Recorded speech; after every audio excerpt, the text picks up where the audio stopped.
Biscuit Rides the Ferry is part of the My First I Can Read series by Alyssa Satin Capucilli.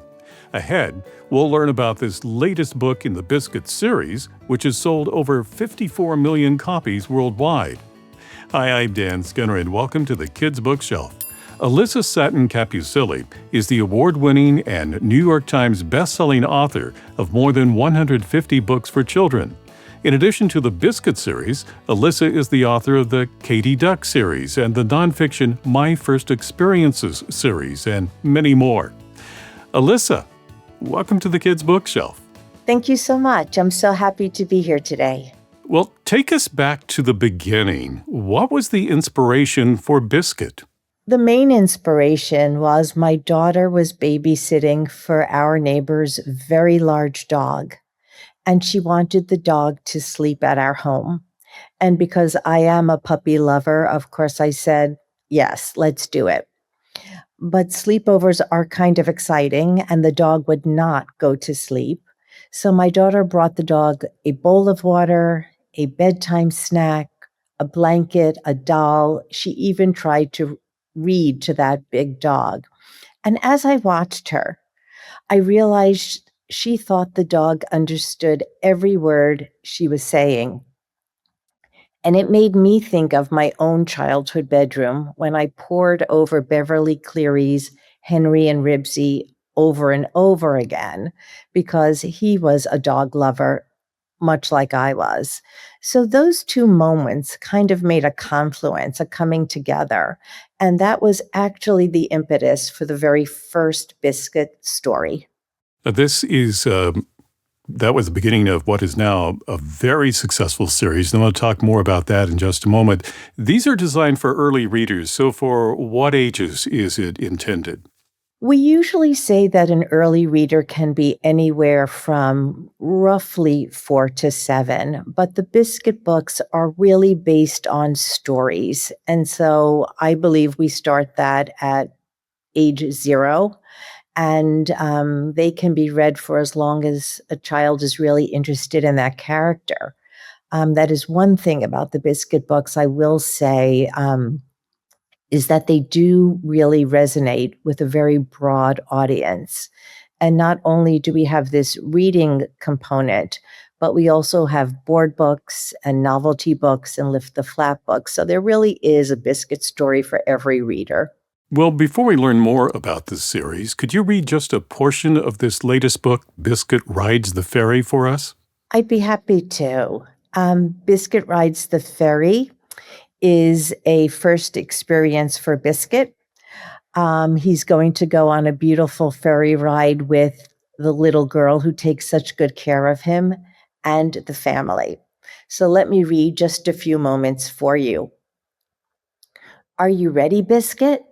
We're going to ride the big ferry. Woof, woof. We'll see the tall lighthouse, Biscuit.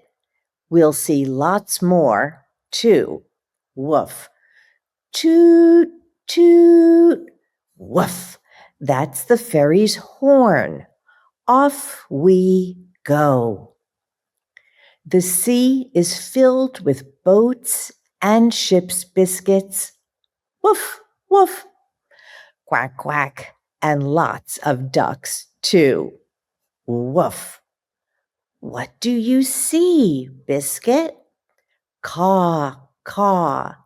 It's a little gull. The gull is saying hello. Woof. This way, Biscuit. Here comes the big bridge. Woof. Wait, Biscuit. Where are you going now? Woof, woof. Funny puppy, you found the captain, Biscuit. Whoosh, woof. You found her hat, too. Come along, Biscuit. We can all take a picture on the ferry. Smile, everyone. Caw, caw. Woof, woof.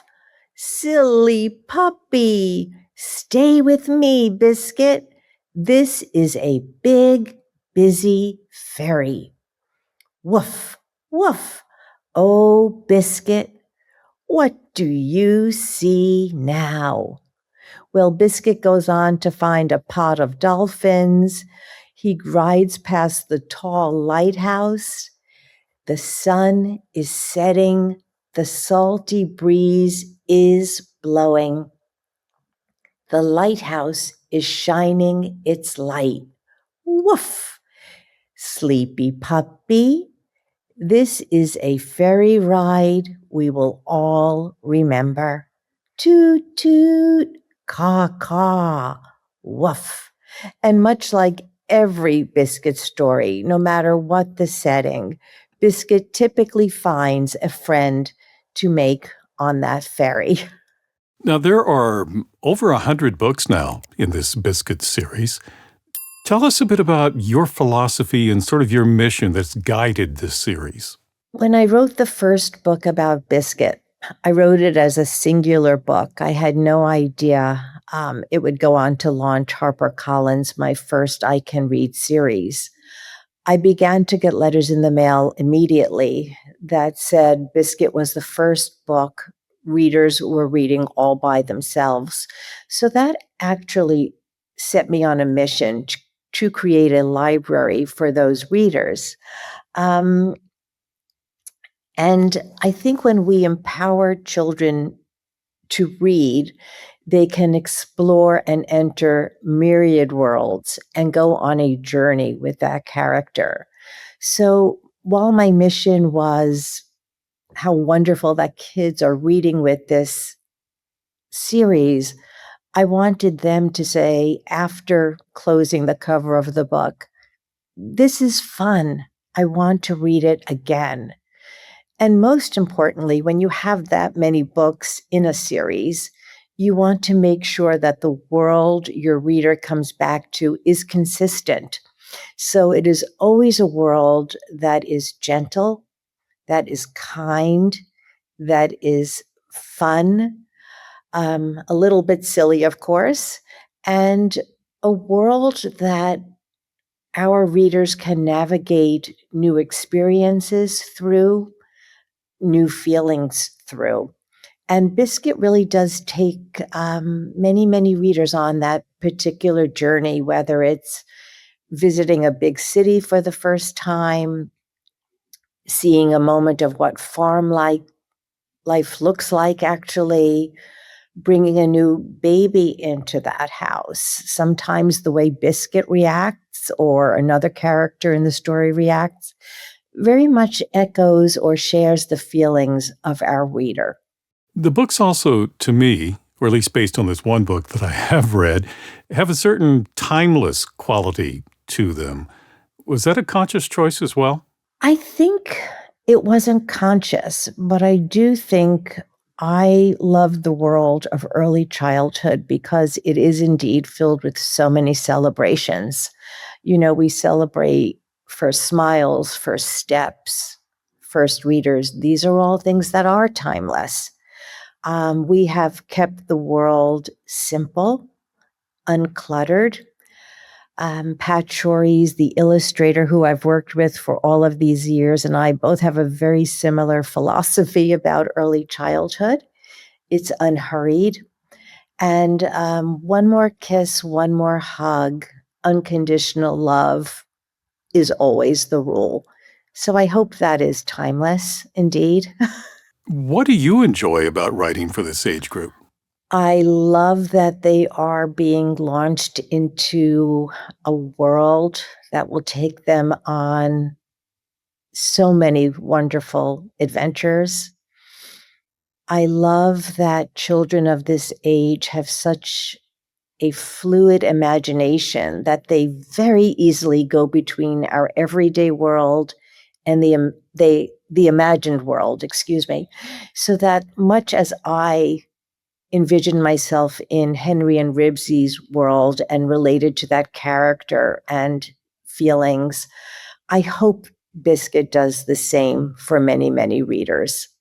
After 100 books, and you've written other books as well, of course, why do you think that the series has become so popular around the world? Around the world is right.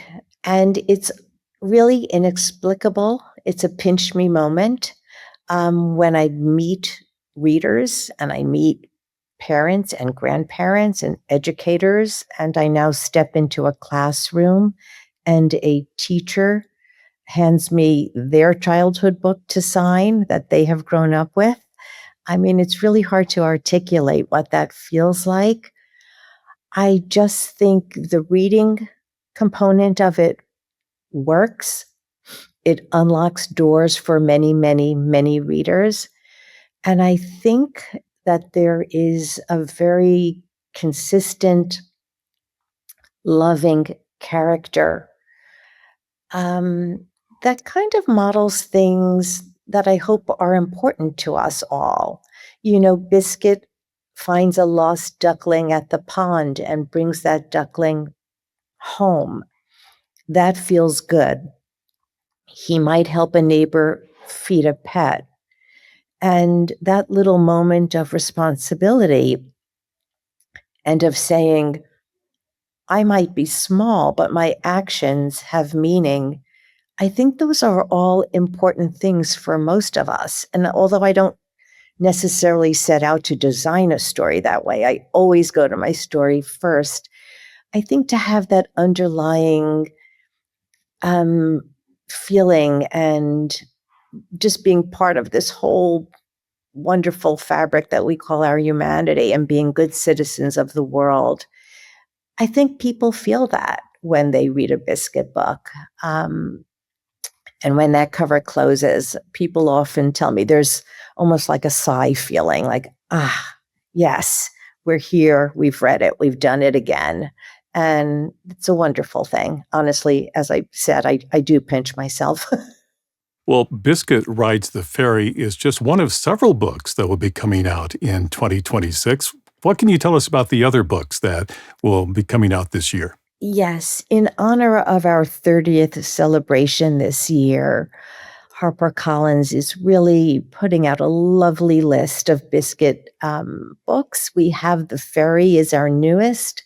We are going to have a compilation entitled Biscuit 5 Puppy Tales, which will be 5 readers of this level for those friends who like to tuck a bookmark in their story.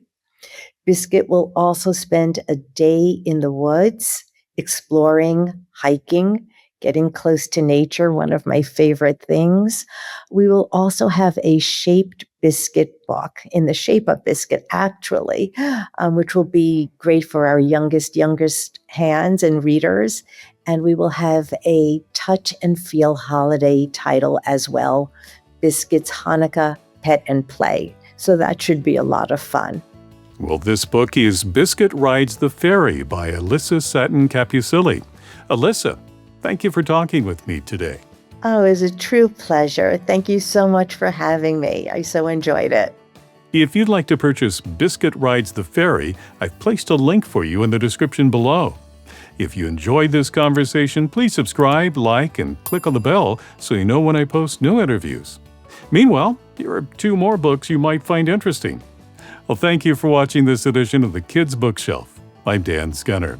Until next time, keep sharing the gift of reading.